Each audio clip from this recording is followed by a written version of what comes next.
Hey everyone, I hope you are doing well. In this quick video, I will show you how to use Credit Karma Credit Builder.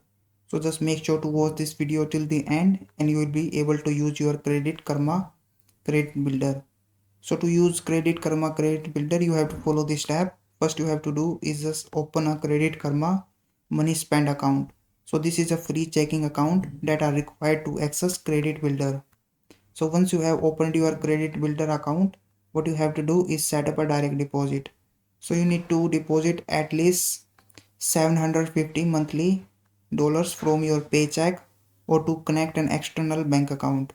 Now after this you have to start making contributions.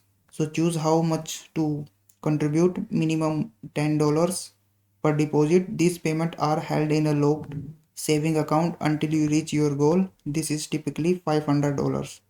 So after this, you can build credit by making timely payments. So payments are reported to the credit bureaus, helping you build a positive credit history. So there are no interest fee and payments are very flexible. You can skip a payment if needed.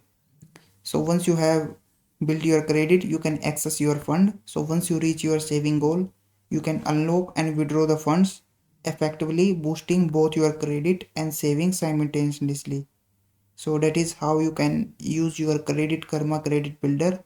If this video was helpful, please like this video and subscribe to my channel.